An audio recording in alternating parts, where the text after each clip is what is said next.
మతపరమైన సున్నిత అంశాలపై పుకార్లను ఎవరూ కూడా వ్యాపింప చేయవద్దని, ఒకవేళ ఉద్దేశపూర్వకంగా పుకార్లు వ్యాపింప చేస్తే అలాంటి వ్యక్తులపై చట్టరీత్యా కఠిన చర్యలు తప్పవని నారాయణపేట డీఎస్పీ లింగయ్య హెచ్చరించారు. మక్తల్ పట్టణంలోని ఆజాద్ నగర్ లో శ్రీ ఉమామహేశ్వర ఆలయం కమ్యూనిటీ హాల్లో గణేష్ విగ్రహాల ధ్వంసం సంఘటనపై సోషల్ మీడియాలో వివిధ రకాల పుకార్లు వ్యాపించడం జరిగిందన్నారు. మతపరమైన సున్నిత అంశాల పట్ల పుకార్లు సృష్టించవద్దని, గణేష్ విగ్రహాల ధ్వంసం సంఘటనపై విచారణ కొనసాగుతుందని ఆయన వెల్లడించారు. బుధవారం మక్తల్ పోలీస్ స్టేషన్ లో స్థానిక సీఐ చంద్రశేఖర్ తో కలిసి ఏర్పాటు చేసిన విలేకరుల సమావేశంలో డీఎస్పీ మాట్లాడుతూ, సతీష్ రెడ్డి అనే వ్యక్తి రానున్న వినాయక చవితి ఉత్సవాల కోసం గణేష్ విగ్రహాలను ఒక మండపంలో ఏర్పాటు చేయడం జరిగిందన్నారు. ఉత్సవాల కోసం సిద్ధం చేయడానికి ఉంచిన విగ్రహాలను గుర్తు తెలియని దుండగులు ధ్వంసం చేయడాన్ని ఎవరూ కూడా హర్షించరని అన్నారు. 2 years నుంచి వినాయక విగ్రహాలు పెడుతున్నారు. అదే మాదిరిగా 1 month నుంచి షెడ్ ఏర్పాటు చేసుకొని తాత్కాలిక షెడ్ ఏర్పాటు చేసుకుని దాంట్లో వినాయక విగ్రహాలు తయారు చేయడానికి పెట్టుకున్నారు. మొన్న అవి తయారీ దశలో ఉన్నాయి.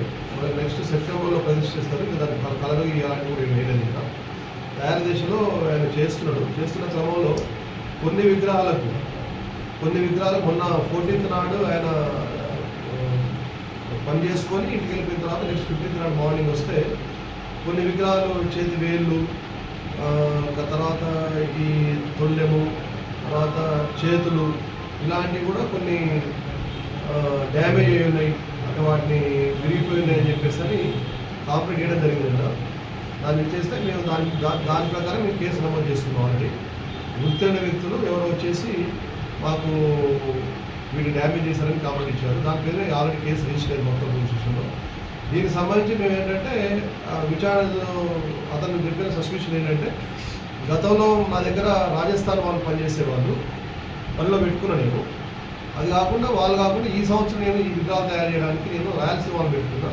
వాళ్ళు సరే పని చేయకపోతే కాబట్టి ఏమైనా అనుమానం ఉందని చెప్పి ఆయన అడిగినప్పుడు ఈ విధంగా చెప్పాడనమాట. వాళ్ళు ఏమైనా చేసి వస్తారని చెప్పారనమాట. ఆ యాంగిల్లో మేము కేసు నమోదు చేసుకొని వెరిఫై చేస్తున్నాము. కొంతమంది కూడా ఆల్రెడీ రాజస్థాన్ వాళ్ళని ఎవరైతే పని చెప్పారో వాళ్ళు తీసుకొచ్చినాము. అది నడుస్తుంది. అది విచారణ చేసిన తర్వాత వివరాన్ని బయట చెప్పేస్తాం.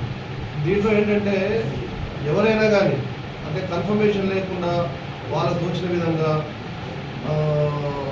అంటే ఏ పార్టీ ఏ మతమైనా కానీ ఎవరైనా కానీ తోచిన విధంగా చేసి ఇలాంటి కన్ఫర్మేషన్ న్యూస్ స్ప్రెడ్ చేసి వర్గాల మధ్యలో ఏమన్నా అంటే ఇబ్బందికరంగా విభేదాలు సృష్టించడానికి, లేకపోతే తద్వారా లాండ్ ఆర్డర్ బ్రేక్ చేసే వాళ్ళ మీద కఠినంగా చర్యలు తీసుకుంటాం, వాళ్ళు ఐడెంటిఫై చేసి. కాబట్టి అలాంటిది ఎవరికి కూడా యూత్ కానీ ఎవరికైనా కానీ ఏ మతం వారైనా కానీ అలాంటిది ఏమి స్ప్రెడ్ చేయొద్దని చెప్పేసి కోర్టు పోలీస్ శాఖ తరఫున కోరుతూ శాంతి బాధితులకు అంటే శాంతి బాధితులకు కోఆపరేషన్ చెప్పి సహాయ సహకారం